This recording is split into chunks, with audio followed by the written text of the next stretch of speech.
Discover empowering, science backed strategies to regain control as a confident parent. Hi, everyone. This is Dr. Jolene Arasz, and I am happy to participate in this podcast with Francine Juhlin.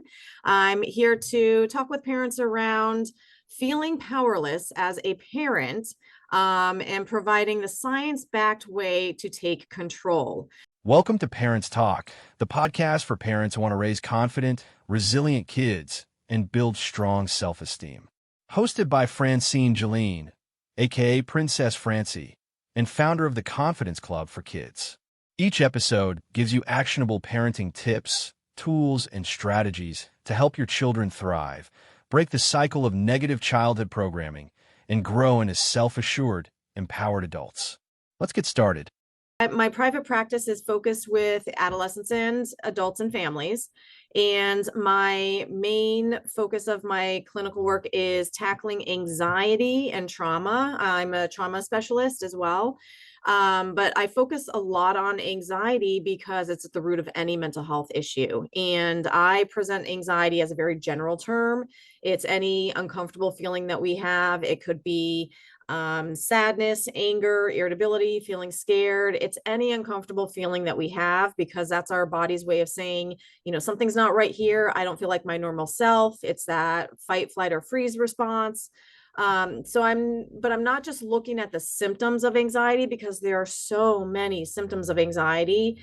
And I don't look at what people are diagnosed with as far as any other mental health disorder, because I don't agree with putting people's symptoms in a box and labeling that, because it really does not provide the context of what's going on or a person's history. So I've always wanted to kind of peel back those layers and say, okay, if we started to have these symptoms or experience anxiety in certain ways, let's backtrack to see when that first started or when we noticed it, and just keep backtracking on a timeline. And each time I've done this with all my clients, and I've worked inpatient, outpatient, obviously my private practice. I've worked in court systems, schools. So I've kind of run the gamut there.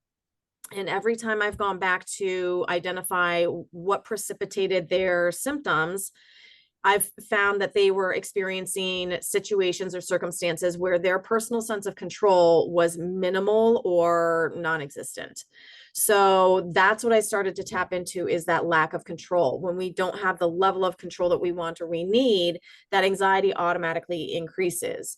So I use a scale to gauge the level of intensity of anxiety. So it's a concrete tool that is easy to apply and use as a communication tool, from 0 to 10 to gauge the level of intensity of anxiety. And as we go up on that scale, it's because our personal sense of control is dropping. So in my practice, I use different modalities to help us bring this anxiety down. And as that's coming down, our personal sense of control is going up. So we basically want to shift it on that scale.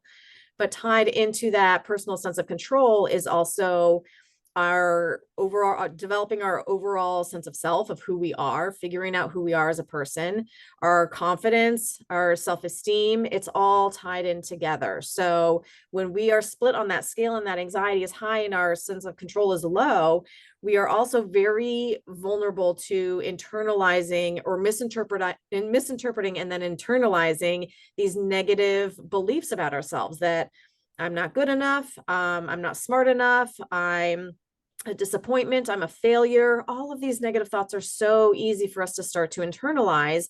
And you can see where, if we're starting to internalize those thoughts because that anxiety is up here, because I don't have control over whatever it is that I'm experiencing, then my self-esteem takes a huge hit in my overall sense of self, of who I am. I start to believe that part of my identity is a failure. I'm a disappointment.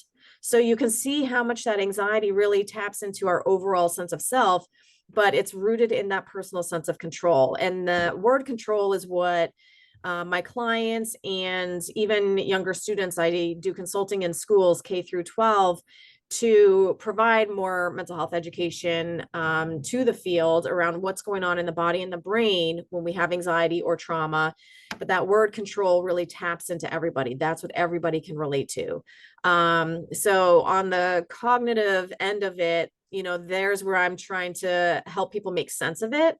But I'm also coming at it from the science perspective of providing people information on what is going on in the body and the brain and how they communicate together when we do go up on that scale. What is actually going on in the body and the brain?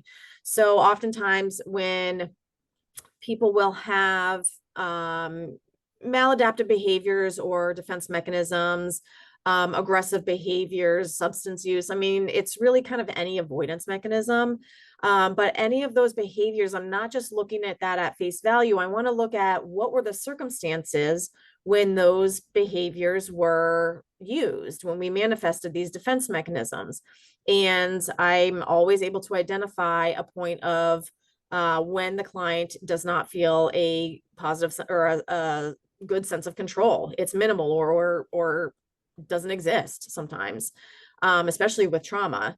So I try to help people understand as far as what the brain is doing. When we're experiencing high levels of anxiety or trauma, we're high on that scale. And when that happens, our brain automatically goes into the stress response system. When that happens, our frontal lobe shuts down.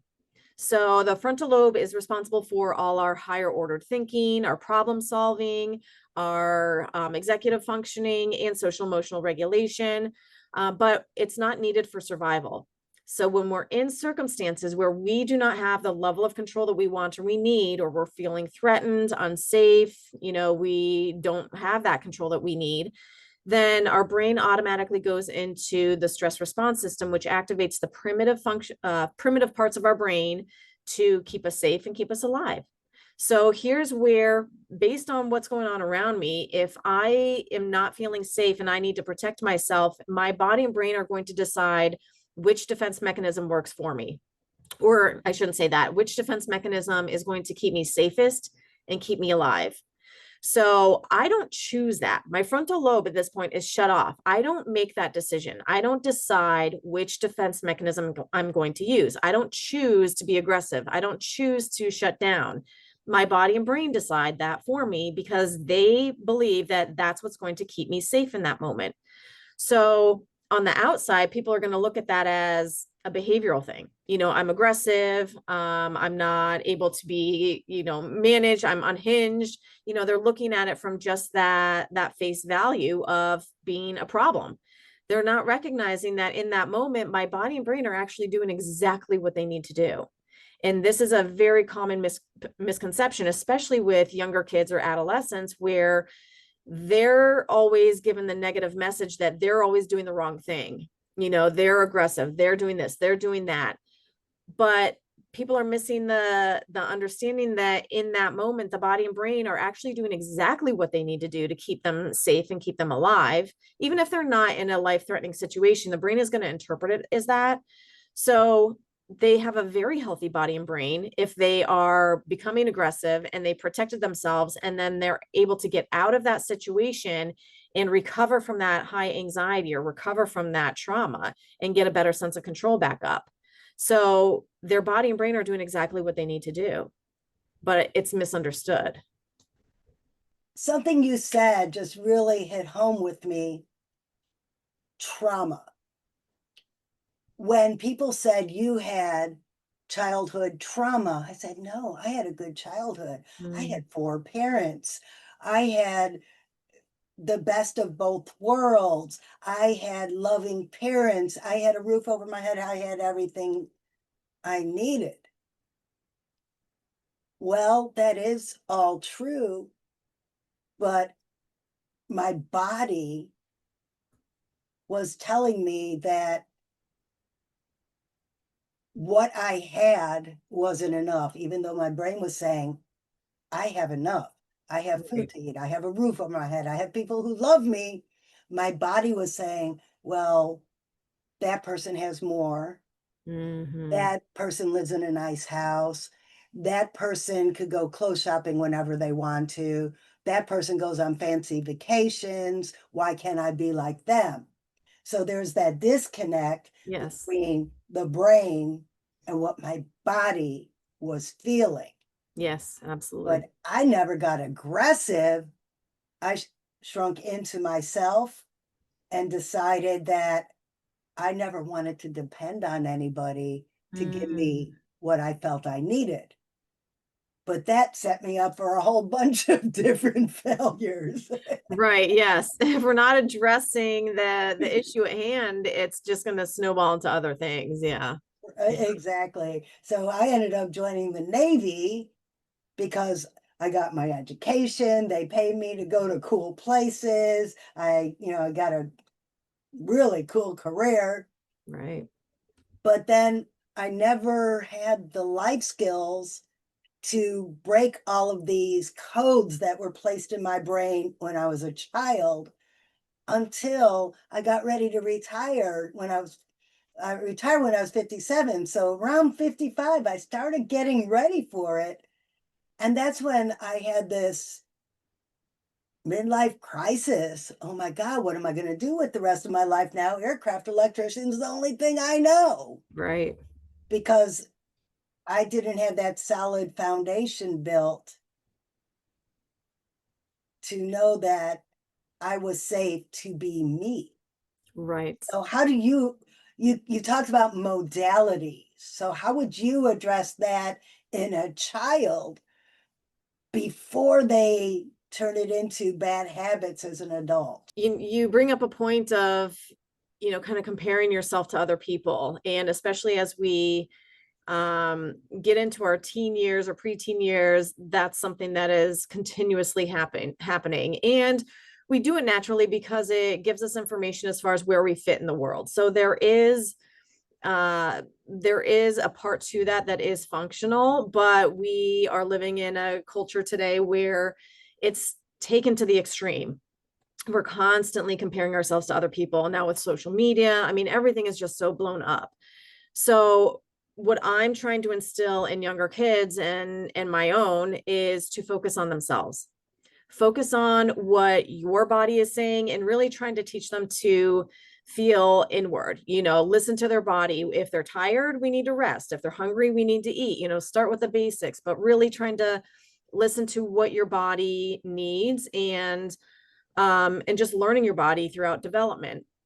So I teach my kids and kids in schools to focus on themselves. It doesn't matter what so and so is doing over here. If they're not listening or if they're doing something they should or shouldn't do, that has nothing to do with what you need to be doing. You focus on yourself. What's your priority? What is your focus right now? That's your responsibility. So really trying to hone in on that message that if you know you're doing what you're supposed to be doing, then you're doing your job. Then you're going to make progress in that area. You're going to focus more on how you're developing as a person, and also learning again what you personally need in different situations. So really focus on yourself is my main message, and I always tell that to my kids day in and day out. But I have it. I teach this in schools as well, that there's always going to be that need or urge to compare ourselves to other people, but we need to take that with a grain of salt. If that's what they're choosing to do, let them do it. You focus on what's in your best interest, what you need to do, what your responsibility is. You focus on you, and then you're doing your job. But we can't, if we're just trying to keep up with everybody else, what happens with that sense of control is if I keep doing things or making decisions to keep up with other people or people please, make others happy or meet their expectations, I'm essentially giving them my personal sense of control. And I'm doing for others, and I'm not focusing on myself. So I'm not developing my personal sense of self. I'm not learning who I am as a person or what's important to me or what I enjoy doing, what I'm passionate about, what I'm interested in pursuing. I'm not learning any of that about myself because I'm living a life to please others. So they have all my control and I'm not focused on myself. I don't have my own personal sense of control. So I see this happen a lot with adolescents going into college and then even coming out of college. I've got, a lot of clients who look great on paper, were top-notch students, but coming out of college feeling like, I don't know who I am, because they were trying to please everybody else and meet everybody's expectations and go to a great school and major in this and that. And everything looks great on paper, but inward, they have no idea who they are.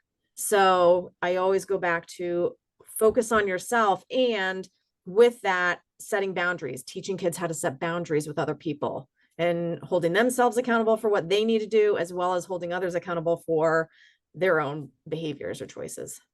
Well, my favorite way to make sure I don't people please anymore, because I was a big offender of that, is I don't worry what other people think. Right. I make myself happy. I fill my cup and then I give out what's overflowed. Right. Well, Right. in the first book of the Camp Confidence series, Princess Francy has a scar on her face. True Mm. story. I got this scar while I was writing the book. Okay. And I was worried. Oh my God, I'm a professional speaker. What are people going to think about me having this big scar on my face? So I wrote it in the book. Princess Francy has a scar and she's worried about what they're going to think in school. They're going to make fun of her. No one's going to Right. want to sit with her at lunchtime. And then she meets Sparkle Feathers, who tells her it's what's on the inside that counts, not what you look like on the outside. Right. Right. And that comes through self-reflection, realizing that everything you've been through got you to where you are now, and you Yeah. survived it all. Yes. Yeah, exactly. Exactly. So tell me, from a psychologist aspect, and there's my dog barking, from a psychologist aspect there, what does what would you tell a parent of a child who's really worried about what other people think? So I always try to also preach the focus of focusing on connection, not impression.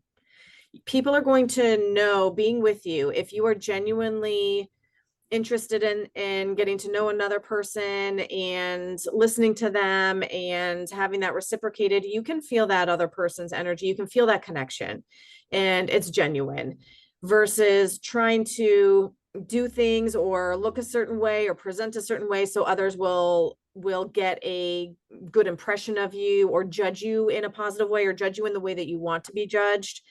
But that's not genuine to who you are. Again, you're kind of people pleasing in that way. You're allowing them to have that control over you. So to focus on that connection versus impression. And when people walk away from you after having a conversation, even just a small exchange, I always think, I get this from my mentor. He would always say that his goal was for every exchange that he, or every interaction he had with somebody, for them to walk away feeling that was a positive experience for me. Like, that was a positive exchange. And I always loved that. And I always tell that to my kids too, that I do want that. I want people to feel connected or feel that I do listen to them, that I am genuinely interested in what they have to say, that they're safe with me. So I do want that connection with people, and I want people to feel that they can have that connection with me too. I'm not looking, and I don't want kids to feel that they have to present themselves in a certain way or look a certain way in order to be accepted. That people are going to feel that connection, and that's what they're going to remember when they walk away from you. They're going to remember how you made them feel. They're not going to be focusing on exactly how you dressed or what you looked like or any of the outside presentation. They're going to remember how you made them feel. And that goes back to what my aunts told me. You'd be such a pretty girl if you just lost some weight.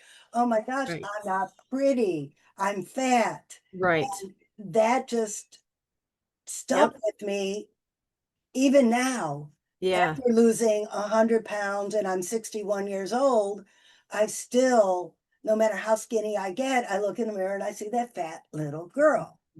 The brain Yeah. say, well, you're not fat anymore, but the body still feels it. Right. So that's one caution to parents. Make that connection with your children based on who they are, not Right. what they look like. Right. Yeah.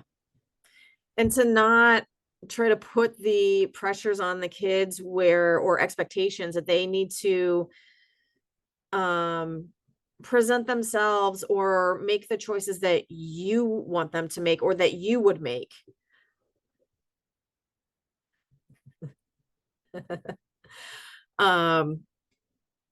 Oh, I think you're muted. Oh, Yeah, there we go. sorry about that. He comes in, you're 61. I'm like, we've been together 20 years. Yeah.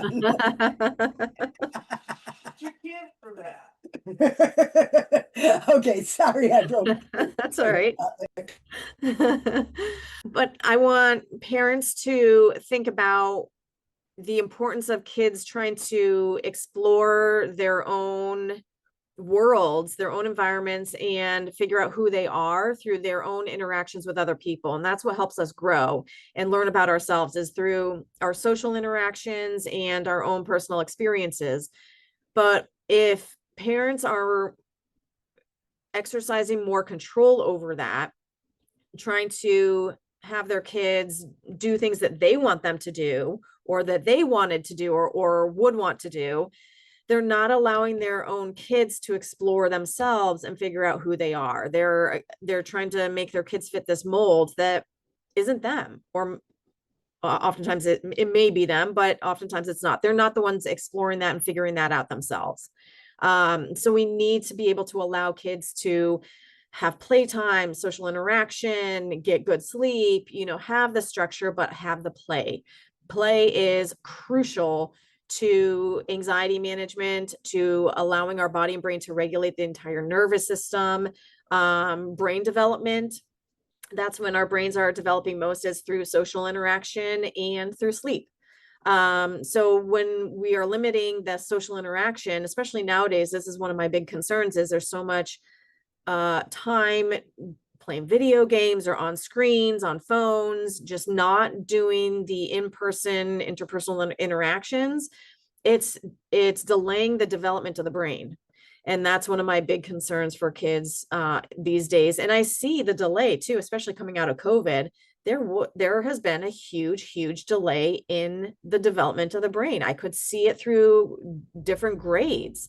So, that's one thing I really want to emphasize, is the importance of play. And for those who have a history of chronic anxiety or trauma, and I talk about trauma in, I guess, in a general way too, because it can be, a history of traumatic events. It could be one traumatic event, or it could be prolonged chronic anxiety, because the trauma and the anxiety affect the brain in the same way. So the ways in which we can regulate our nervous system will help manage both, or I guess help us process and re-regulate the nervous system from both trauma and chronic anxiety. But movement through the body is our number one thing. Just moving the body, activating both hemispheres of the brain to re-regulate the nervous system. And it also allows us to keep that frontal lobe online and to be able to process things and problem solve and think more logically and focus and concentrate better. So the body does so much that we're not giving it credit for. So exercise, yes, it's great for weight management, but that's only a small benefit to the exercise. It is re-regulating your entire nervous system. And so, especially with younger kids, we need them to play. We need them to have play at school. We need them to play after school. We need to instill as much playtime as we can. And that is what is going to be the most reparative thing on the body and brain from anxiety and trauma. So that play and that social interaction and movement of the body, those are going to be the biggest things to help re-regulate the entire body, the entire nervous system. And for me, I find the best way to do that is dancing. I'm in a dance troupe, and we learn new choreographies. We practice the old choreographies. We move the body. We come together as a team. Yes. And there's just sometimes we forget to dance, and we just get together and talk. Yep. It's that the camaraderie of being in this group. Yes. A common goal of learning the dance, and then going out and performing and sharing the joy with others. Right.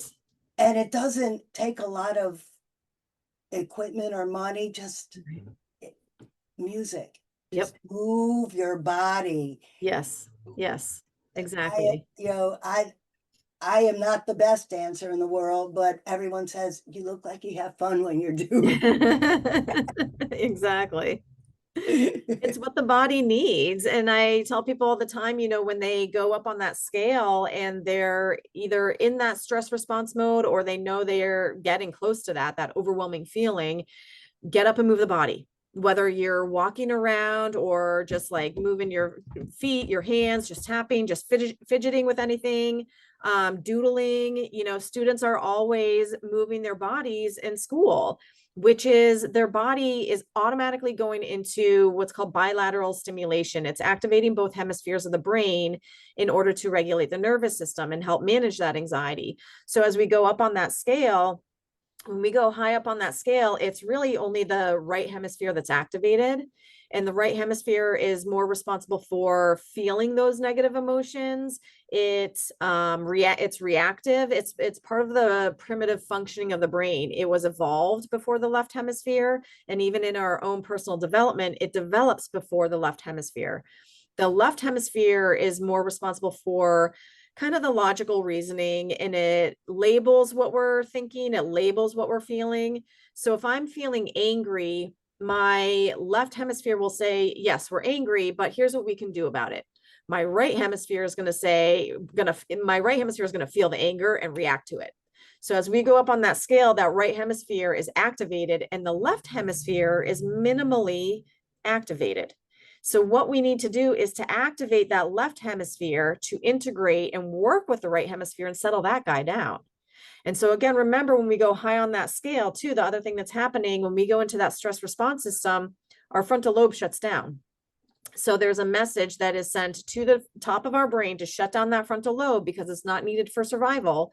And then I'm in a very reactive place. I'm in a defense mechanism. I'm reacting to what's going on around me. I cannot think through what is going on. I cannot problem solve. I can't have a calm conversation. I can't listen. I'm very impulsive. I'm just going to react in a defensive way.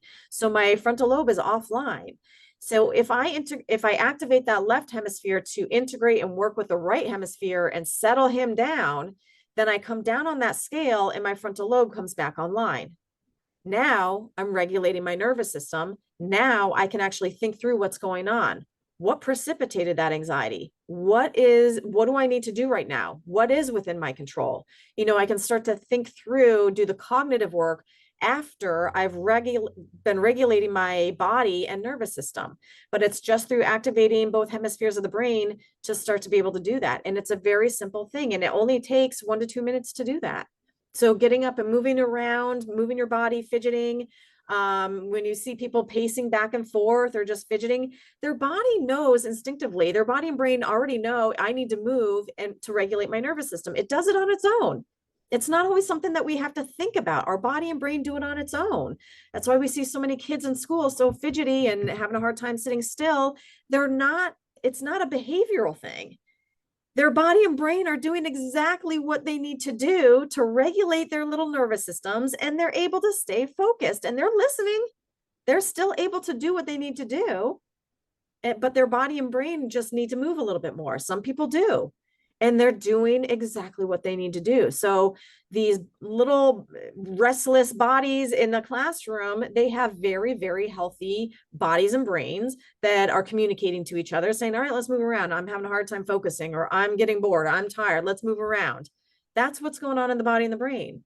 But on the outside, it's often misinterpreted as your kid can't sit still, and that's what kids are always told, to sit still, listen, stop doodling, stop moving. So kids are constantly told to do things that are in direct contrast to what the body and brain actually need to regulate itself. So that's why I was always told you talk too much. You're just regulating yourself. That's it. That was mine. Yes. When I get nervous, I talk a lot and I talk really fast, and I don't always even make sense, but I like to talk when I'm, and I'm one of the kids in my second book, Let Your Sparkle Shine. All the kids had something about themselves that they were trying to hide because they didn't want to stand out. And one boy just talked really loud and got so excited. Yep. And everyone tells him to calm down, be quiet. No, let your sparkle shine. Yes, exactly. Yeah. And everybody's nervous system is, we all function in the way where movement is going to regulate our nervous systems. Our anxiety is just going to look different from one person to the next. But, there's a lot of misinterpretation as far as what people are seeing in kids or the behaviors, and it's misinterpreted as something negative and not taking into consideration, well, let's think about what's going on. Maybe they're feeling like they don't, if they don't know anybody that they're around and they don't know where they are, like all these unknown factors are going to lower their sense of control. And so they can't, if they don't know the people they're with or where they're at or a new situation, they can't prepare for it. So if I can't prepare for it, and it's not predictable, then my sense of control is going to be very low, which is automatically going to raise my anxiety. It doesn't mean something's wrong with me. That's just the fact of the matter. We're not always going to have control over everything, and that anxiety is going to go up. We just want to learn, well, what do I do if that anxiety goes up? How can I shift my focus to, what else is within my control? Let me come up with a plan of what I can do in these situations. And sometimes the anxiety is not even school related. It might be Right. something Yeah, that's yeah. happening at home, Right. or something they saw on the news that they don't understand. Yes. So tell us, do you have some simple little trick that you could teach us right now?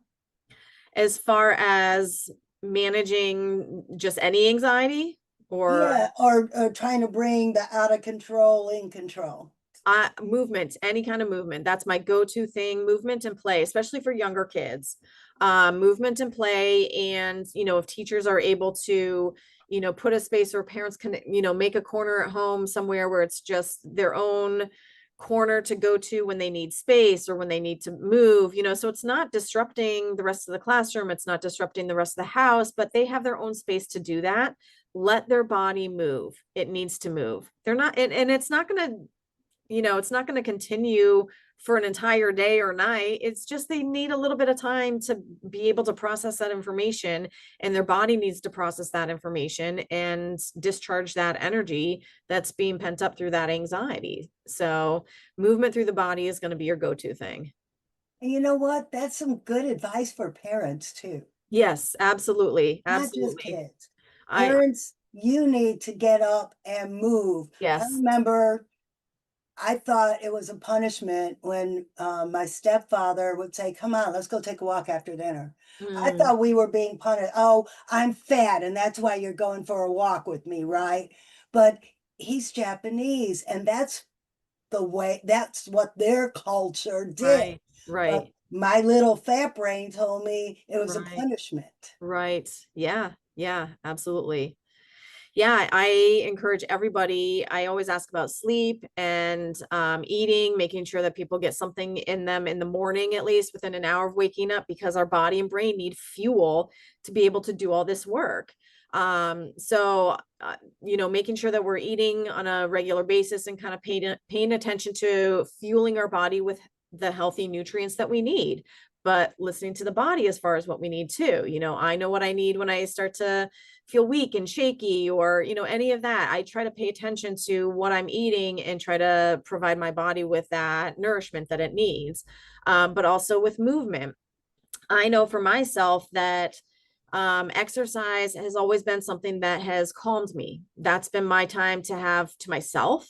So it's my space to myself, it's my time to myself, and I feel much calmer after I exercise. So that's something that I've always done throughout my life, not even recognizing the benefits that I was getting it from it, when I was younger, but as an adult and, going through different life experiences and hormone changes and all of that, the exercise has been the key thing to help me regulate myself. And if I go a few days without exercising, I'm irritable. I am very quick to snap it at, my husband.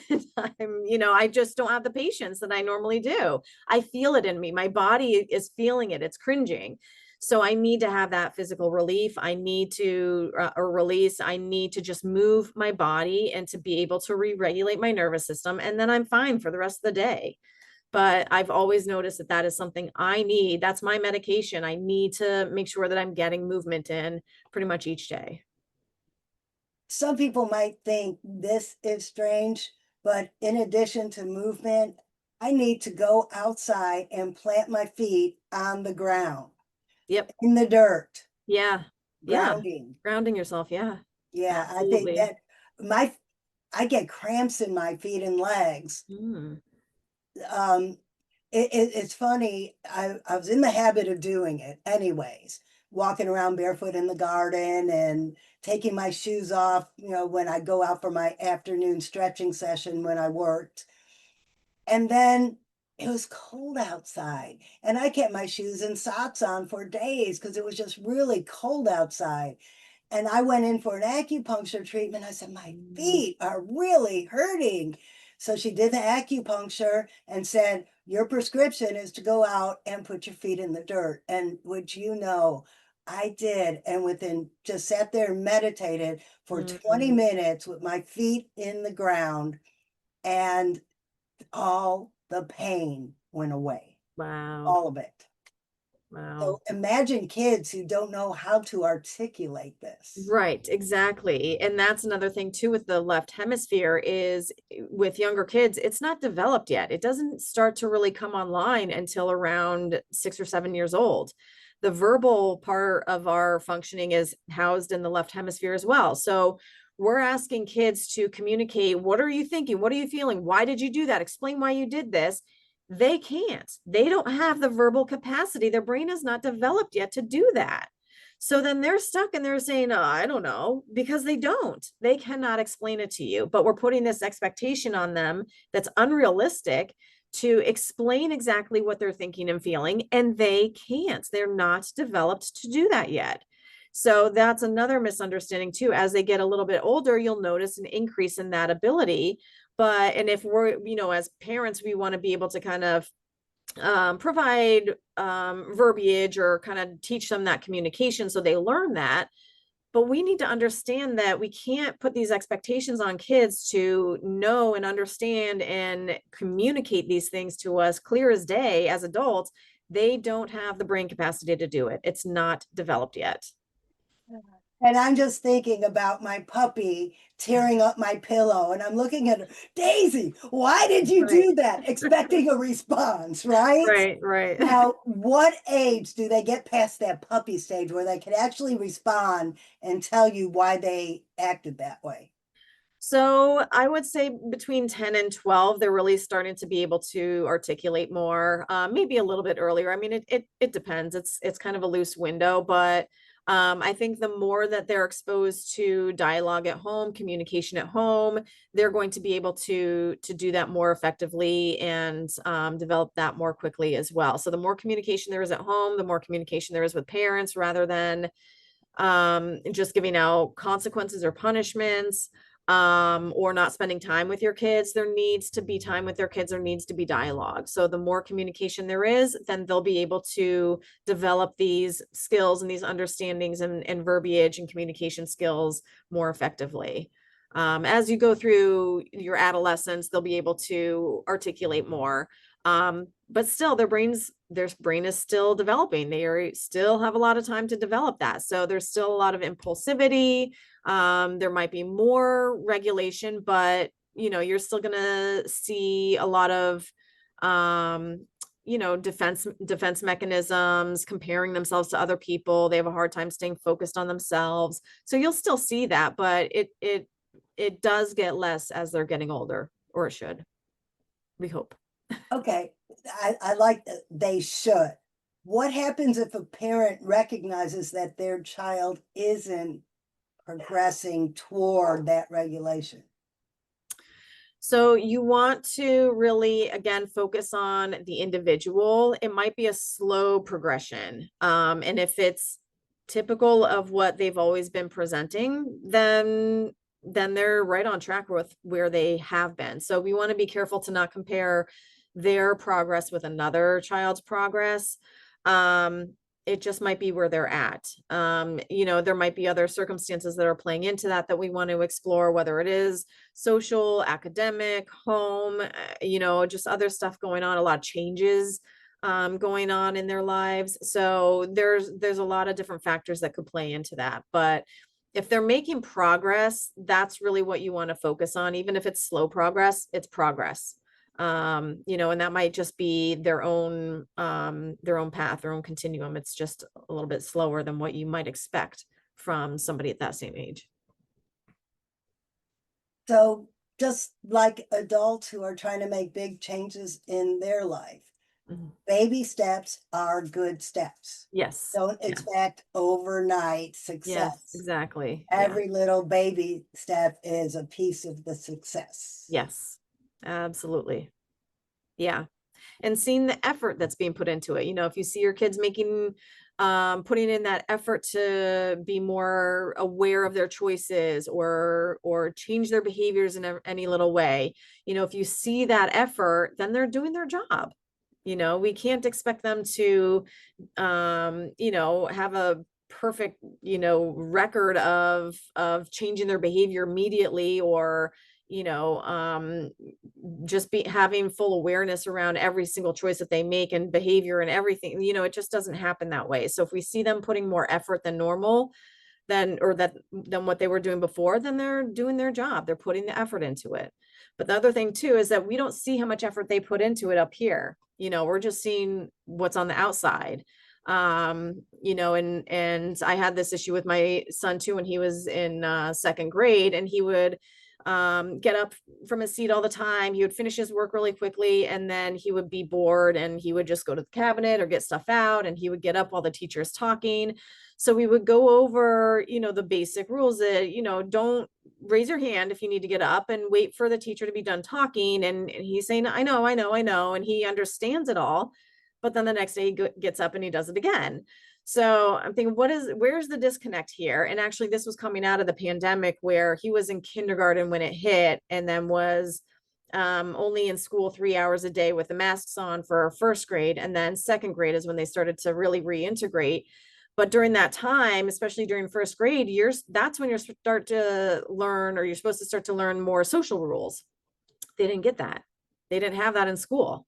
So between the limited social interaction, they weren't learning the basic social rules. And so come second grade, he should know these things, but he's still getting up and doing these kind of impulsive behaviors. And it wasn't ADHD or anything like that. And he could stay focused for, periods at a time and get his work done. And he always got his work done, and then he was bored. But the teacher interpreted it as a behavior issue and that he was being defiant. Meanwhile, I'm asking him, well, how many times do you feel like getting up out of your chair and you stop yourself? And he says, like 100. And I said, okay, how many times do you actually get out of your seat and you actually, feed into that impulse? And he said, I don't know, maybe like 3. So out of the numerous times that he feels like getting up, he's getting up out of his seat, let's say 3 to 5 times during the day. The teacher's looking at that as a behavior issue. She's not seeing all the work that's going on up here, that he's stopping himself 100 other times, but he's getting consequenced for those few times that he does actually get up. So, we're not seeing all the work that's going on up here. And so we want to kind of ask our kids too, well, how many times did you feel like doing this and you stopped yourself? And there's where they're also going to feel recognized and heard and start to be seen and felt, and I guess validated for their work, because nobody sees the work that's going on in their brain. And that just brought to my mind something that happened to me I was a young adult. I was in my early 20s, right? Mm-hmm.